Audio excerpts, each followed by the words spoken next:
And then you want to claim that I'm not blindsided? I'm like, what? Or was she just blind?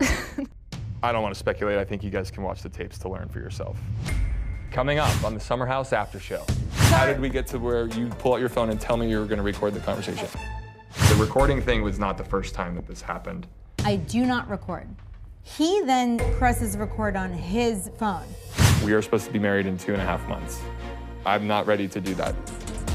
What I was met with was betrayal. If she was like, I want to make this work, I would have jumped through her arms. Instagram and whatever blog was posting about it. The rumors are bonkers. The rumors were awesome. I had a call. Can I confirm or deny that I had an affair and got my mistress pregnant? Look how friends, baby. Like, Of course you do.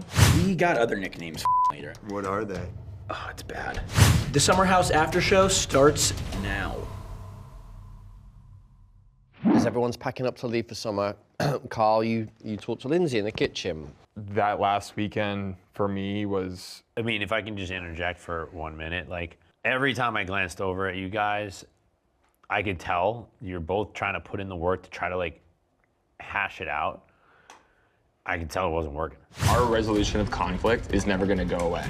Like, that's a scary thing, and it scares the shit out of me. It really does. I'm just being honest. I definitely start having second thoughts about stuff. I had to go into the room off the kitchen, the club. Send it. And I remember I was packing up my stereo, and I felt it was so awkward because I was just hoping that you'd manage to have a more productive conversation the night prior. It's a lot. It is a lot. It's a f***ing lot.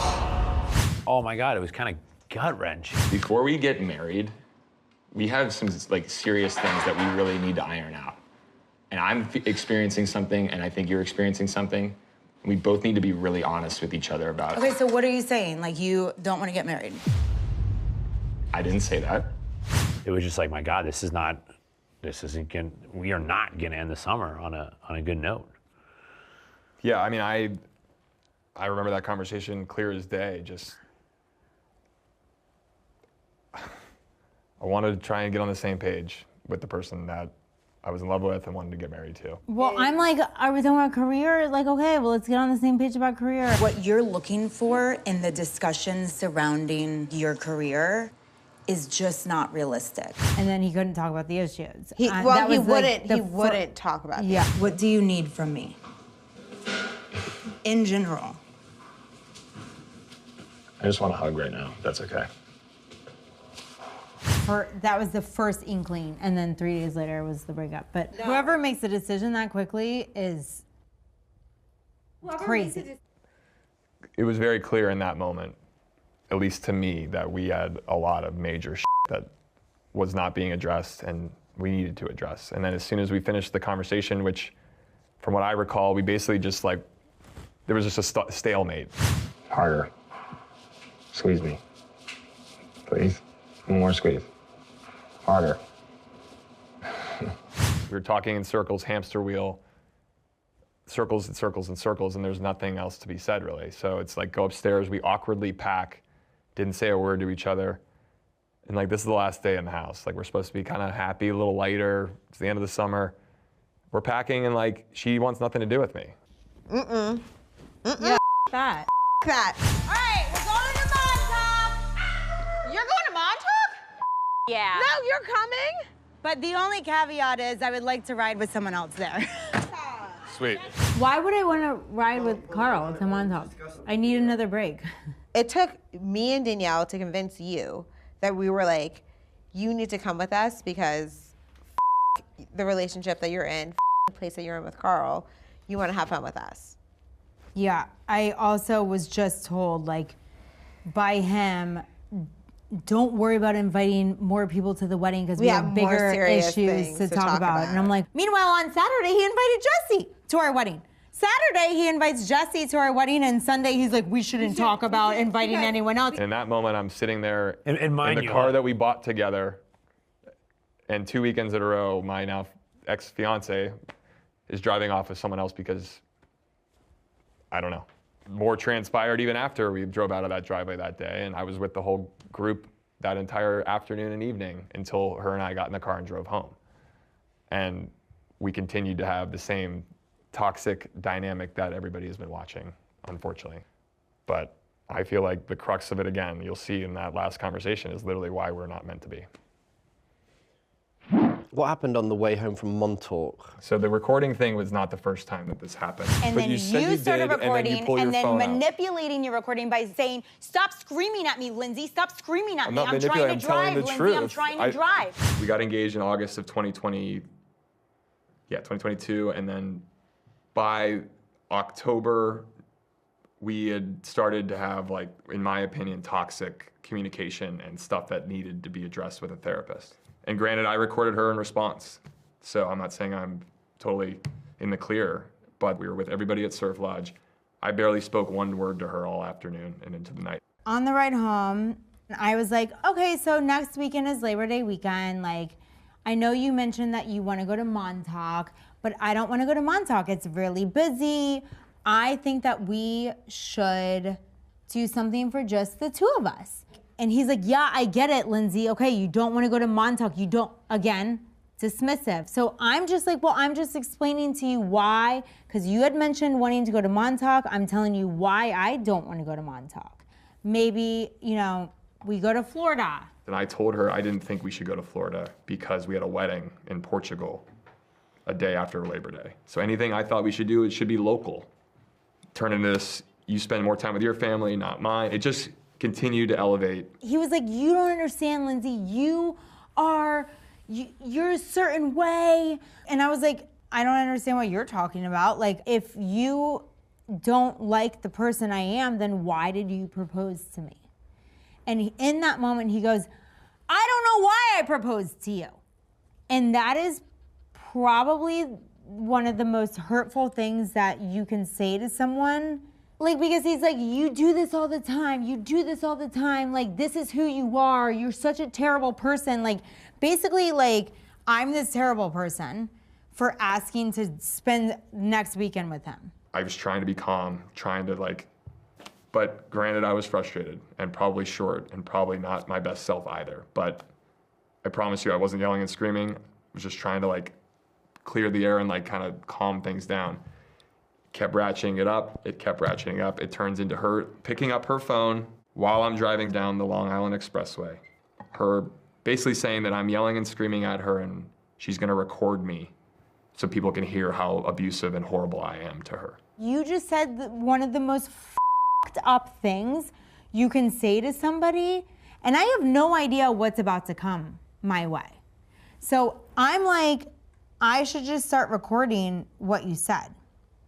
I do not record. He then presses record on his phone. Okay, you're gonna record me, I'm gonna record too, because I'm not screaming and I'm not being, like, this is nuts. So I put the phone in the center console and pressed record. And I drove about an hour the rest of the way home with it recording.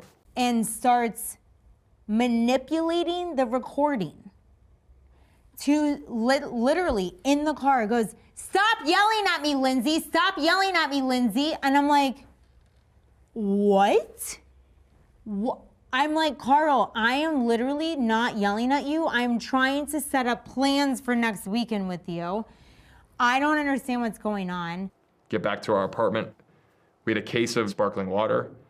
She is so upset, is hastily getting her luggage out of the trunk, moves her suitcase and bumps it into the case of water. The water was, like, shaking up and it explodes and glass everywhere. But she was, like, banging everything around getting out of the car.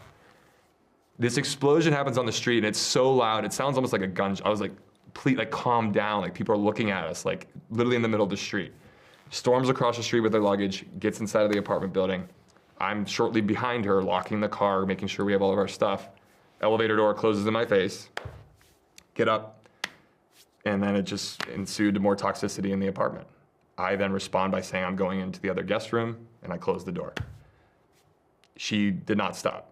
The verbal things that were said, I don't want to repeat because there's, you know, I think you've seen some of the things she's capable of saying. You have anger issues. We have been talking about this. We've been in therapy about this, and I've had multiple discussions about this. And I think in Carl's mind, he thought I went around the entire house all summer talking about Carl's issues when I didn't. I slept in the guest bedroom Sunday night, Monday night, Tuesday night.